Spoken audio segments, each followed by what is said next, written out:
You're listening to the Dibbly-Dobbly podcast. Remember to like, share, comment, subscribe, and click the bell to make sure you get the latest episodes of the podcast. Be sure to like and share our Facebook page and follow us on Twitter and on Instagram. Let's move on to our next topic, Mike, and talk about Australian cricket. And there are three main areas I wanted to talk about with you about Australian cricket, Mike. The history of cricket in Australia and its connection with each other. Obviously, the baggy green, of course, and the Australian women's and men's teams. But let's start with the first one, Mike, the history of cricket in Australia. It's a part of the Australian psyche and sporting culture. It's often referred to as Australia's national sport, but some people may say otherwise with their particular sport. But it is the summer game in Australia. It's a national sport that we play. And just about every Australian, whether they've played cricket growing up or haven't, they've either played the game or gone and watched a game of cricket in some capacity. So Mike, tell us about that history and the connection that cricket and Australia have with each other, because it's a very interesting relationship, isn't it? I think it's changing. I think immigration has got a lot to do with that. I don't think perhaps you don't see too much cricket being played in the street these days, or in the back alleys. It's like you don't see too many homes with tennis courts these days either, with tennis being played in little social tennis parties at weekends. Yes, historically, there's been a very, very close association. It's part of the Australian psyche, as you say. I think it's changing. If you look at the demographic, the immigration aspect since the Second World War, not to mention the lack of visibility of the Indigenous people in the game. So I think the game's got a lot to confront. There's got a lot to confront. It's interesting that a few of Indian background are starting to prosper, and there's no doubt that the Indian diaspora is growing in this country. It is now, the Indian immigration is a higher figure than the Chinese immigration now. There's been very few Chinese players that have come through. You might have had Richard Cheekwee opening the batting for New South Wales briefly, but I think the game's got a lot to address there. And I think it recognised that, well, certainly has as far as the Indigenous aspect is concerned, with the different carnivals and one thing and another, even if it's not a game that has particular appeal to the Indigenous people. I think too often by them it is seen as the game of the oppressor, and historically, and it's going to take a long time before I think we get more Indigenous playing at a senior level. So I think, the game is certainly it's part of the Australian. What are they? The ABC always used to say, the sound of summer, and that's true. Cricket is to a very large degree, but it's changing, Jack. It's changing, and cricket needs to be aware of that and to meet the challenges that. But we're very fortunate. The game is still healthy here, like it is in England. It is still healthy. In India, it is particularly healthy. Pakistan, it's healthy at village level. I'm not so sure about New Zealand, who have fought above their weight spectacularly for a very long, long time. But we've got, and there's, as I mentioned very early in our chat about the quality of cricket writing, the On Top Down Under, the Summer Game, the Archie Jackson story, and many others. The game has been well served in this country by its journalists and broadcasters, but we mustn't take it for granted, because it's a very different landscape these days. Absolutely. And we should be grateful just to have the opportunity to play and enjoy cricket in this country. Whereas in other countries, it's not quite the case, because the game's not quite as strong and healthy in those other parts of the world. Let's talk about the baggy green, Mike. And it's one of the most revered symbols in Australian cricket. every Australian cricketer, female or male, aspires to earn a baggy green, and even those growing up in the backyard aspire to wear one, to know that you've made it as a Test cricketer. Not many have worn a baggy green. Only 466 men's Test players have worn one, and 183 female Test players have worn the baggy green. And for women's cricket, they don't play enough Test cricket, so it does mean a lot for the Australian women's team to wear the baggy green and get that opportunity to play a women's Test, because the women's Test matches are very, very scarce in this current time. But many baggy greens, Mike, have been sold at auctions over the years. People want to get their hands on this sporting piece of memorabilia. You would know Don Bradman's baggy greens have sold for large sums of money over the years, and Shane Warne auctioned his off for charity, and that went for large sums of money, and that's at the Bowral. That's in Bowral at the Bradman Museum on display. Even people have written songs about it. Like John Williamson wrote a song about the baggy green, and he featured Steve Waugh in it, who talked about the baggy green in the song. Also, Mike, baggy greens were issued for every tour, basically. They would have the year of the tour below the crest, and players would get one for every tour. I think they stopped doing that in 1972, I think, from what I could gather.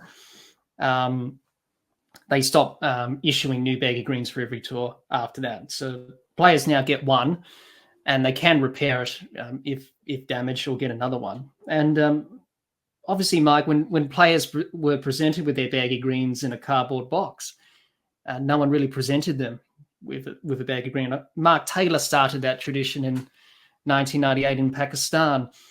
He presented Colin Miller with his first baggy green at Rawalpindi to start that tradition off. And then Steve Waugh picked up the tradition when he took over from Tubby. And in 1999, in the home series against Pakistan, he invited former Invincible Bill Brown to present Adam Gilchrist and Scott Muller with their caps. A tradition which many teams around the world do now, Mike. And that started from Australia. Also, another tradition is, in the first session in the field, the Australian team wear their baggy greens. A tradition started by Mark Taylor again, but I think it was suggested by Steve Waugh. The reason they did that was a symbol of solidarity, being as one, as a collective team. And as you know, Mike, many people are passionate about the baggy green, like Mark Taylor, Steve Waugh, and others. Steve Waugh's nearly disintegrated on his head. He wore it for 168 tests, and it's at the SCG on display in the museum there. But Mike, many people don't care much about the baggy green all that much in terms of, idolizing the cap and that. I think you heard Ian Chappell once described it as a $5 piece of cloth. Bill Laurie wore his baggy green to clean out his pigeon coop, to keep the pigeon poo off his head. And the great opener, Bill Ponsford, this was funny. He wore his baggy green while painting his picket fence outside his house to keep the paint off his head. And Shane Warne and Mark Waugh wore their floppy hats. They didn't wear their baggy greens as much. And also, Mark, you would remember that the Australian team in 2001 wore their baggy greens to Wimbledon because Pat Rafter was in the final. And Shane Warne thought it was ridiculous and why we're doing this. And obviously, as I mentioned, he auctioned his baggy green off for charity because of the bushfires a couple of years back, and it's at the Bradman Museum. And you wrote a book, Mike, called Warne, the Baggy Green That Rallied Australia, which you wrote for the Bradman Museum. And you've also written another book about the baggy green called The Baggy Green, The Pride, Passion and History of Australia's Sporting Icon. You've written that with Michael Fay. So, Mike, why is it that the baggy green is the most revered symbol in Australian cricket? And why do we speak so highly about this particular item in Australian cricket? I don't think I can really add to your rundown on that, Jack. It's a fairly comprehensive cover. I'm in the throes of rewriting the baggy green at the moment with Michael Fay for a new edition for next year. So will hopefully come up with something fresh on it. But I can't add anything to your dissertation. You encaptured it perfectly, really. It's a symbol that means a lot to a lot of people. A lot are indifferent to it. To investors, it means an enormous amount. It holds its value pretty well, and certainly one of the questions I'll be asking the new generation or the current generation, whether it means as much to them as it did when I wrote the Baggy Green, 10, 12, 13 years ago, when I think Michael Clark was the key figure that I used there. So it'll be interesting to see, talking to them. You're quite right that it means a lot to the women particularly, because they've only just starting to get the recognition, and sadly they won't play more Test cricket. It seems as though it's too difficult for them to program it, and so they've come up with a multifaceted series with the Test match, the 50 over and the 20 over, and it seems to be a format that's working reasonably well. But the women would love to play more Test match cricket, but that's an issue that's before the administrators as we speak. And it'll be interesting to see whether they can resolve that. But yeah, no, it's an important symbol. It's anybody, when you say the baggy green, they know perfectly well what you're talking about. That in itself is a testament to the greatness of the symbol. Absolutely, it's one of those most iconic symbols in world cricket, which everyone talks about Australian cricket in particular. It's the first thing they describe. Let's talk about the men's and the women's teams, Mike, and how they've gone over the years. Let's talk about the men's team first. You've witnessed many of Australian cricket's highs and lows and many great achievements since you've been covering cricket over the years. You covered the Thai Test in '86, Australia's Cricket World Cup win in '87. Obviously, Australia winning the 1989 Ashes series under Alan Border pretty much kick-started Australia's dominance in Ashes cricket and in world cricket. Australia winning in the West Indies in 1995. I think you were commentating or covering that series, Mike, in the Caribbean, where Australia broke the drought and finally won a series in the Caribbean, and Mark Taylor led the Australian team to win the Sir Frank Worrell Trophy in the Caribbean. Underarm in 1981, the 1980s, during that difficult era for Australian cricket where they were struggling. And then obviously most recently Cape Town in 2018 with the ball tampering saga. Also, Mike, there's been many great people that have helped Australian cricket and helped shape it, especially the men's team as we know it today. Don Bradman, Richie Benaud, Ian Chappell, Alan Border, Mark Taylor and Steve Waugh. And the current team under Pat Cummins' leadership have won the World Test Championship recently and retained the Ashes in England, but the team faces many challenges ahead. Mike, how do you assess the Australian men's team today, and what challenges lie ahead for the team? And in your opinion, who were the main figures that helped shape Australian cricket the way it is today? Oh, Jack, that's covering a bit of ground. It's an interesting. At any time after an Ashes series, there's all the speculation about the future. I don't know, mate. Really, honestly, the selectors will sit down like they do every year, every 2 years, and look. I don't think there's any serious issues there. There's the perennial one, the lack of a leg spinner. That just goes on year after year because the world believed that all Australian boys were turned to bowling leg spin when Shane Warne was about. None of them ever did. So that was the end of that. And so it gives Murphy a wonderful opportunity to develop, to take over from Lyon. I think if there's one area that is of some concern, the fast bowling is of concern. I don't think there's the depth there that there once was. I mean, it's a pretty accomplished triumvirate that's going around at the moment, but they've been there for a fair time now. Cummins' leadership, having a fast bowler at the helm, has proved to be very productive so far and well accepted. No, it's the old story. Is there the depth? Is there the depth in Sheffield Shield cricket? But I mean, this is something we could argue at the end of every summer. They've just won the World Championship. They should have won the Ashes, but for 44 runs and a strange decision about swapping the ball, they would have won the Ashes. So no, I think we're in a very good position.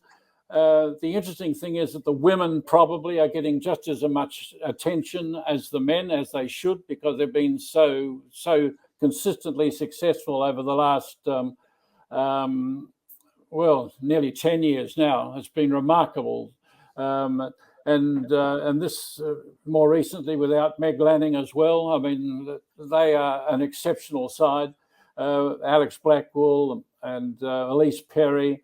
There's just so many talented young players. So you couldn't help to be in a healthier position with both the men and the women's cricket. That's very, very prosperous. Absolutely. Just to go back on those figures I mentioned, Mike, what was it about Don Bradman, Richie Benaud, Ian Chappell, Alan Border, Mark Taylor, and Steve Waugh? What was it? What was it about leaders, them? Simple as that. Leaders of men of character, leaders. That's what they were, who could defy the odds. Outstanding. I mean, Bradman wasn't the most popular, but he was so productive, so good, and he had an intimate knowledge of the game. They're all great leaders. Some were leaders by instinct. Border didn't want the job initially and grew into it. His record is the most remarkable. Because he had no assistance at all. The others all had support at different levels, some with tremendous depth, but Border had to go it alone. And that's why he's got such a lofty place in the history of the Australian game. Yeah, I think that's a pretty good answer there, Mike. You mentioned the women's team. Let's talk about them. And as we mentioned, they're very successful. They won basically every Women's World Cup there is to win, and T20 World Cup. And I know the history, mate. Let's get into what you need to know. Know the history. In the Commonwealth Games last year, they won the gold medal, which is a proud achievement. But they have inspired the next generation of girls to play cricket and play this wonderful game that we all love, Mike. And I think the Women's T20 World Cup final in 2020 showed that growth in women's cricket, with 86,174 watching at the MCG, which holds 100,000. And I think that was when I had Mary Walden on, former Ireland women's wicketkeeper. She had tears in her eyes when she was at the game watching. It meant so much to her as a female cricketer, and many of them as well. And also women's cricket has grown around the world as well, Mike. And what changes have you noticed in women's cricket in Australia? Because women's cricket wasn't really covered as much in the media or the press, and wasn't really talked about, whereas now it's talked about all the time, which is fantastic. And what does the future hold for women's cricket in Australia, but also in world cricket as well? Well, the biggest difference has been acceptance in the wider community. The girls have always been disadvantaged by an indifference towards women's sport generally in the community, and that's been played out by newspaper editors or sports editors who have been indifferent to women's sport. haven't given it the amount of space.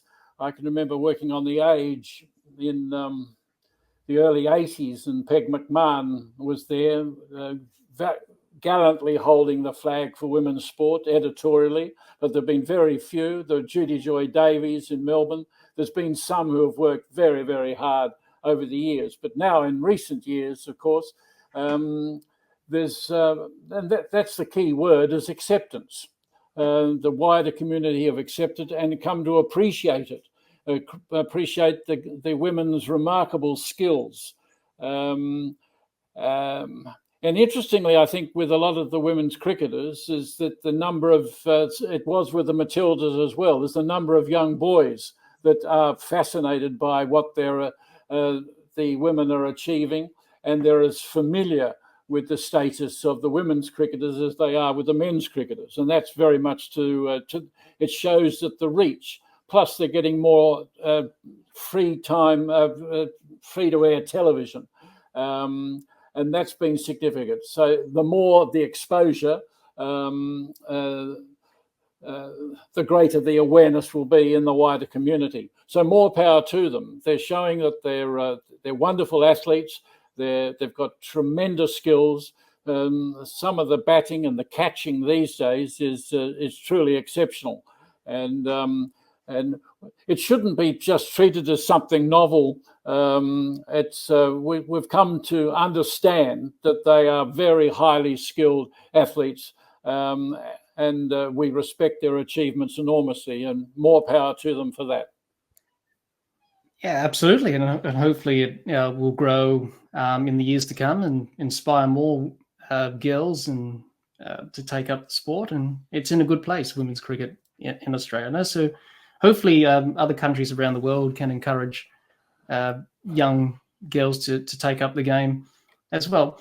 Just before we move on to our last topic, Mike, of this very long discussion, thank you everyone for still listening to us, if you are. Will the passion, the love for cricket in Australia diminish in the years to come, or will that passion and love be ever stronger for the game as we progress in the years and generations ahead? Well, that we just don't know. We can hope.